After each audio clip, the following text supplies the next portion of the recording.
Well,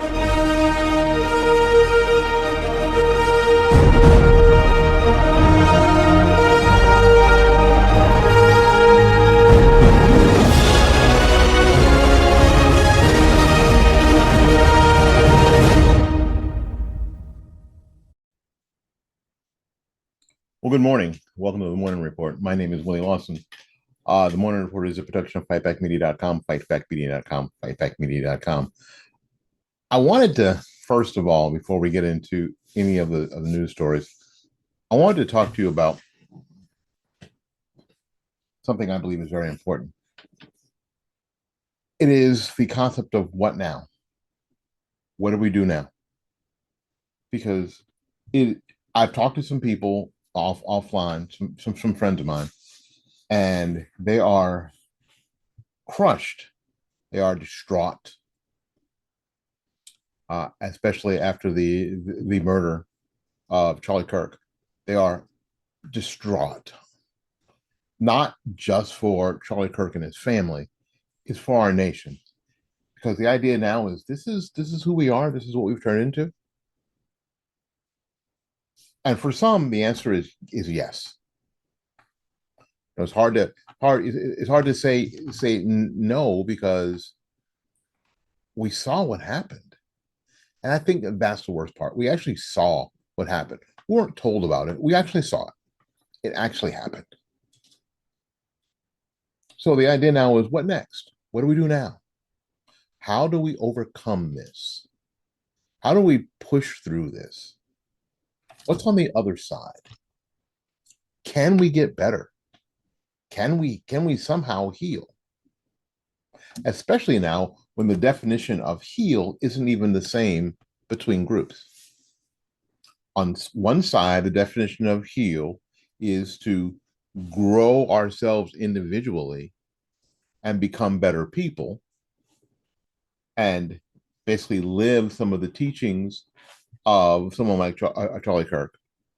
On other people, healing is simply putting all that aside and almost pretending like it didn't happen. Like this was one isolated incident. So what do we do?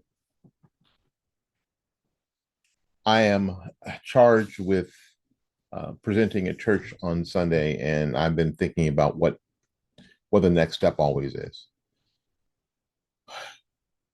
In a word, the next step is pray. Now, it isn't just pray for what happened and the restoration of people who were harmed. It's pray for the next thing. It's pray that God would clear the path so you can see. We can all see. So we can all see what the next thing is. This idea, unfortunately, which is debilitating, that we have to somehow know or figure out what the next thing is. It's very difficult. It's debilitating, and as a matter of fact, it's debilitating. So I'm going to tell you right now, you don't have to know what the next thing is. I don't have to know what the next thing is. My way always is to, when changes happen, is to follow the last instruction I was given. What was the last thing I was told to do? Frankly, the last thing I was told to do is do this.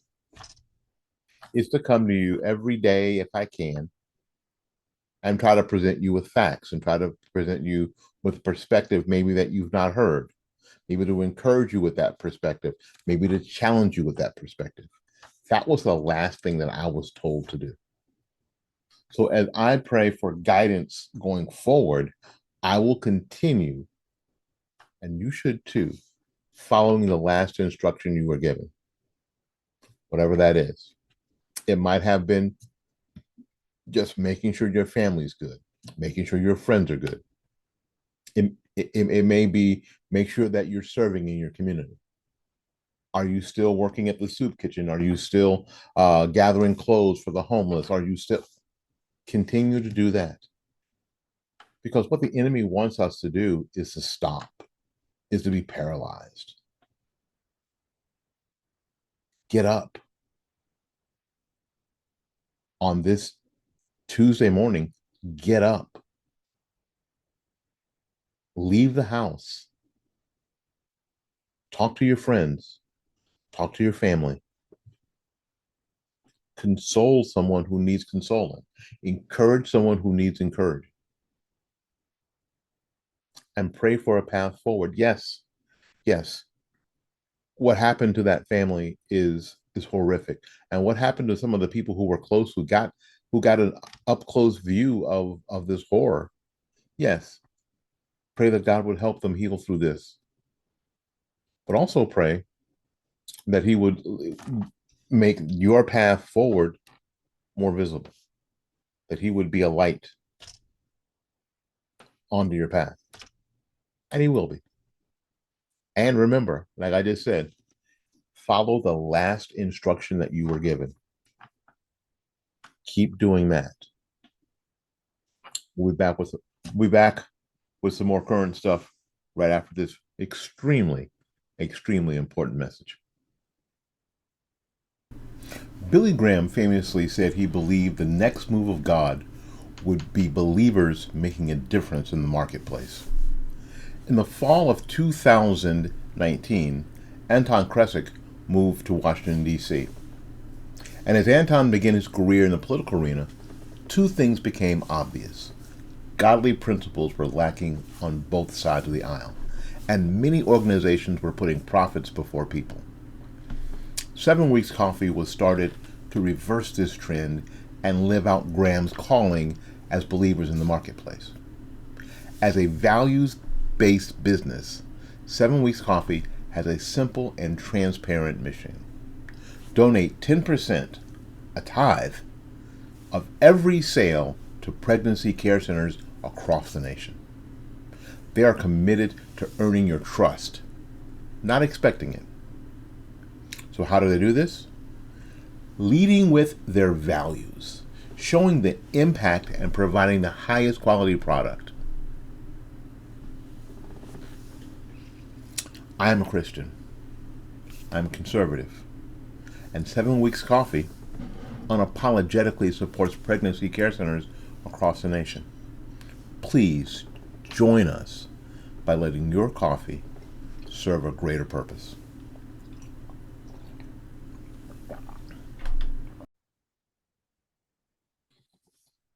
Seven Weeks Coffee, very, very important. 7weekscoffee.com. Use the promo code FightbackMedia. All right, now, in the same tone of what we were talking about, the folks at YouGov did a poll. If you've not gotten those, I get those all the time. I get them in my text and my email all the time.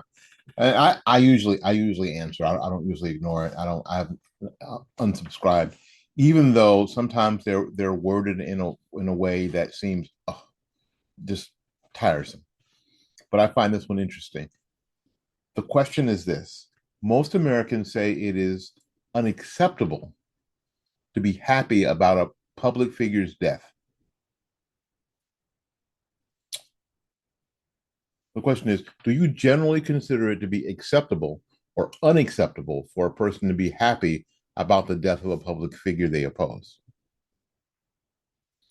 Now, across the board in the United States, 8%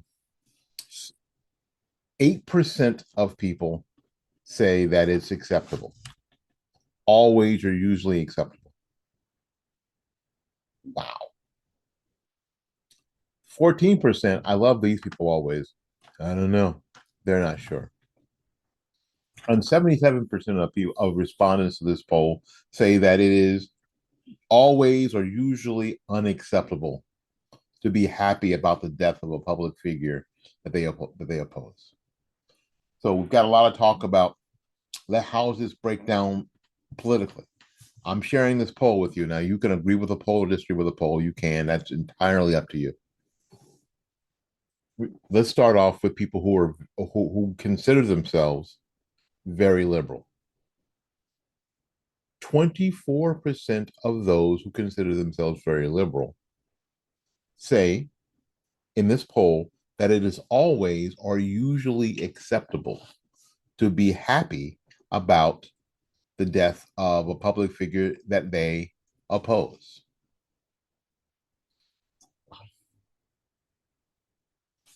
Those folks who say they're liberal, they're just liberal, not very liberal. 10% of them say that it is always or usually acceptable, okay, to be joyful about someone getting murdered if they're a public figure that they oppose. Moderates, 7%. People who have self-identified as conservative, which I have trouble believing, is 4%. And people who have self-identified as very conservative, it is 3%. And I don't understand that either. I mean, I can't think of one person on the left that I would be joyful about their death. Go down the list. And I can tell you that I abhor what they stand for. Absolutely abhor it. It is antithetical to my existence. But I would never cheer their murder. I can't. I can't. I don't know how I don't know how you get there. I don't know how you think that this what we're doing here is so important that you would cheer someone's murder. And this was just murder. Now, let's go back through that political ideology again. The very liberal people who say that it's always or usually unacceptable, not okay, 56%.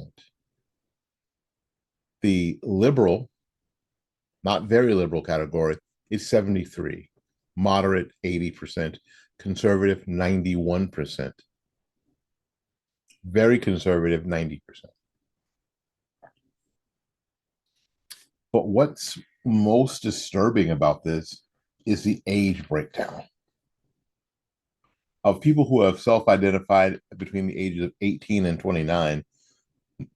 A full 12% of those folks say, you know what, it's okay to be happy about the death of a public figure that they oppose.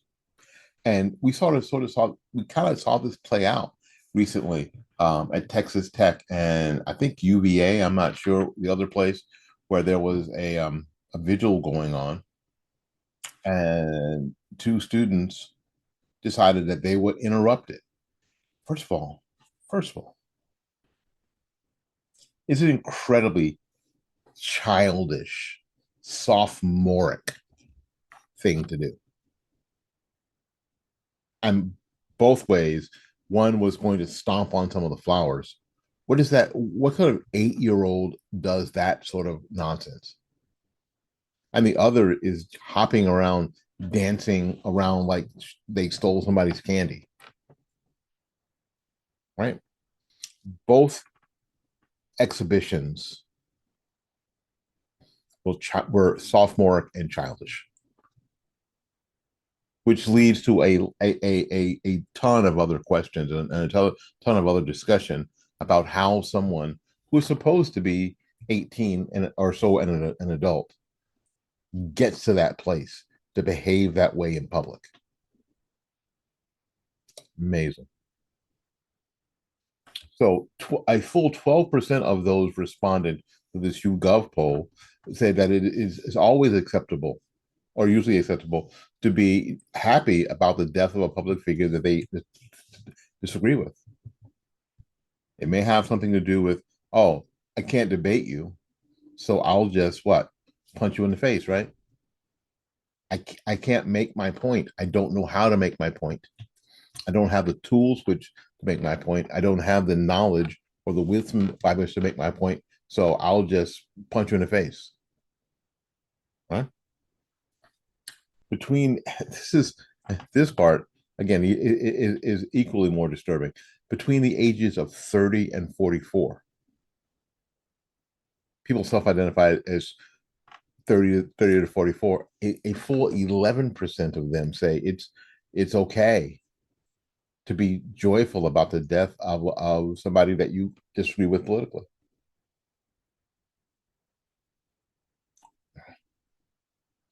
This number between the ages of 45 and 64, 6% of people, respondents in this poll, basically said that it's okay to be happy about the death of a political opponent. And those of us who are 65 and above, 5%. That 18 to 29 group at 12%, this is the most disturbing part. We have to talk to our kids. We cannot wait until they're 18. We have to talk to them about these things, unfortunately, when they're 12, when they're 8. It is not okay. It's not okay. If we're talking about, I mean, these are some of the very same people who are talking about the word empathy. I think Charlie Kirk had a very interesting take on the word empathy, that we should replace the term empathy with compassion. Because empathy has been weaponized. Well, and it has. And we should start invoking that compassion term into our children younger and younger. I remember here in my own house, I'm I'm out of my 7 weeks coffee. I need to go get some. But we'd be riding around and my son would hear an ambulance, the sirens from an ambulance. And he would pray. Why? Because in class, where he went to school, went to a Christian school, they were told that when you heard that, something had happened to someone and we should pray. And it was like clockwork. It wasn't like, oh, I want to see. No. It was, I heard an ambulance, so I prayed. This is what we ought to do. But we have to do that with our children. And if we can do that for ourselves as adults, fantastic. You hear an ambulance, or you hear a helicopter, a medevac helicopter, or whatever, pray immediately. Yes. We have to talk to our kids. We have to do the most difficult thing. We have to approach the most difficult topics and the most difficult subjects. But we need to talk to our children. All right. Here's a short show. We need to get out of here, make room for somebody else. So until we see you again, go out there and learn something, love somebody, and for goodness sakes, take care of yourself. We'll see you when we see you. Bye-bye now.